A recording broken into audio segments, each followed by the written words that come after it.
Kisah nyata tetapi dibilang hoax, dibilang dusta dan bohong oleh mayoritas orang Islam di Indonesia. Mengapa mayoritas orang Islam Indonesia mengatakan kisah nyata tersebut sebagai hoax, sebagai bohong, dusta? Karena kebanyakan mayoritas orang Islam Indonesia belum tahu kisahnya. Padahal kisahnya itu nyata. Kisah nyata ada di dalam Al-Quranul Karim, bahwa Allah Azza wa Jalla telah pernah menghidupkan hambanya yang sudah wafat selama 100 tahun. Jadi dalam Al-Quran itu ada kisah hamba Allah yang wafat selama 100 tahun tetapi jasadnya utuh, kemudian dihidupkan kembali oleh Allah Azza wa Jalla. Tidak hanya itu, bekal makanannya dan minumannya itu selama 100 tahun tidak berubah sama sekali. Makanan dan minumannya yang menjadi bekal perjalanannya itu masih utuh, tidak basi. Ini kan mukjizat yang sungguh luar biasa, ada di dalam Al-Quranul Karim. Tetapi aneh, oleh mayoritas umat Islam Indonesia, kisah tersebut dikira hoax, dikira sebagai kisah bohong, dusta. Masya Allah, luar biasa. Makanya ngajilah, ngaji. Kan taunya selama ini hanya kisah Ashabul Kahfi, Pak Kiai. Ashabul Kahfi itu kan kisahnya sudah masyhur, ditidurkan oleh Allah Azza wa Jalla selama 309 tahun. 300 tahun lebih kisahnya masyhur, Ashabul Kahfi, pemuda yang menghuni gua.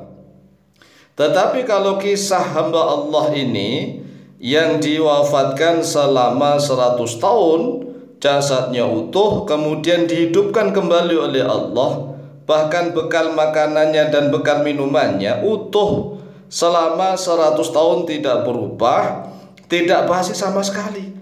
Ini jarang kami mendengarnya. Nah, oleh sebab itulah ngaji sekali lagi ngaji.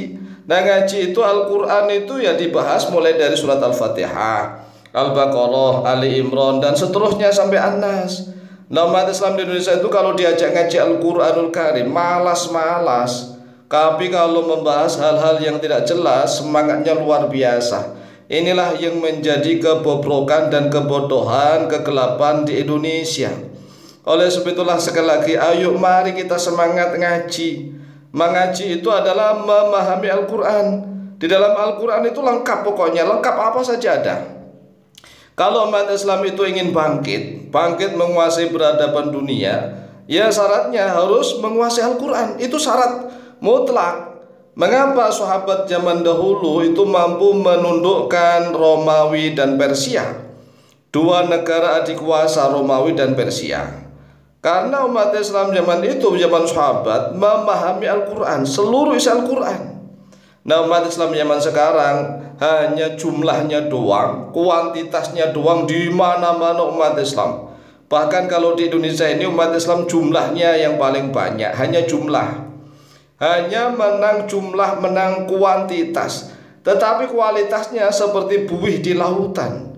Oleh sebab itulah yang namanya buih di lautan, mereka seolah-olah merasa pintar masing-masing, padahal nggak paham sama sekali Al-Quran Karim. Bahkan membacanya aja masih banyak yang belum bisa.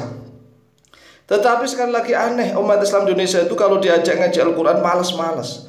Makanya mohon maaf ya, kami kan membuat satu konten video yang khusus tafsir Al-Quran, yang kami beri nama channelnya itu Tafsir Al-Mu'allim. Tafsir Al-Mu'allim itu tafsir Al-Quran Karim yang membahas Al-Quran. Tetapi kalau yang ngaji itu paling belasan orang, puluhan orang, nggak sampai ratusan, apalagi ribuan, apalagi jutaan. Tapi kalau konten-konten yang merusak, konten-konten yang adu domba, konten-konten yang menggibah, di Indonesia itu laris. Makanya Indonesia itu sulit maju. Nah, kadang-kadang diajak ngaji yang benar-benar cahaya. Ngaji itu kan cahaya penerang. Tetapi umat Islam nggak mau, lebih suka kegelapan, kan aneh.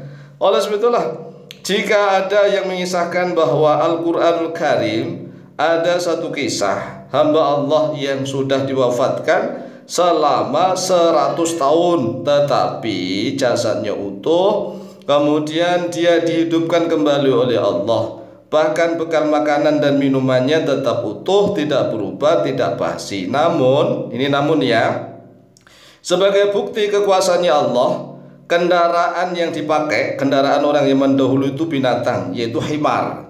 Himar adalah keledai. Nah, keledainya itu sudah mati dan sudah hancur menjadi tulang belulang. Jadi hamba Allah ini yang dihidupkan oleh Allah, yang sudah wafat selama 100 tahun itu, kemudian hidup, ditanya oleh Allah, kapan kamu berada di situ? Berapa lama kamu berada di situ? Dia mengatakan sehari atau setengah hari, padahal sudah 100 tahun. Makanya Allah Azza wa Jalla menyuruh dia melihat makanan dan minumannya, ternyata masih utuh. Tetapi tatkala Allah menyuruh dia melihat himarnya, keledainya, dia kaget luar biasa. Mengapa kaget? Ternyata himarnya itu sudah hancur menjadi tulang belulang, sudah mati. Makanya kata Allah, kamu itu sebenarnya sudah mati selama 100 tahun. Inilah sebagai bukti tanda-tanda kekuasaan Allah Azza wa Jalla. Nah, kisahnya itu diabadikan oleh Allah di dalam Al-Quran Karim, surat Al-Baqarah ayat yang ke-259. Ingat, lihat ini satu ayat doang ya, satu ayat doang, yaitu surat Al-Baqarah ayat 259. Nah, kalau tidak bisa membaca tafsir Al-Quran, ya kami sediakan tuh terjemahan bebasnya. Terjemahan bebasnya bisa dibaca itu di layar kaca video. Nah, kalau menurut tafsir Al-Quran ya, siapakah hamba Allah Azza wa Jalla yang sudah diwafatkan selama 100 tahun tetapi dihidupkan kembali oleh Allah, jasadnya utuh, makanannya utuh, minumannya utuh, tetapi himarnya sudah menjadi tulang belulang, itu siapa namanya? Nah, menurut para ulama ahli tafsir, ahli tarikh, ahli sejarah, dia itu namanya adalah Uzair. Uzair ya, itu sebagian ulama mengatakan Uzair. Tetapi juga ada yang mengatakan dia itu Nabi Khidir. Nabi Khidir yang dihidupkan oleh Allah lagi. Kemudian ada lagi ulama yang mengatakan bukan Nabi Khidir, tapi Hizkil bin Baura. Hizkil. Ada lagi yang mengatakan Rajulun min Bani Israel, yaitu laki-laki dari Bani Israel. Tetapi yang jelas kisahnya itu laki-laki itu ada di dalam Al-Quran.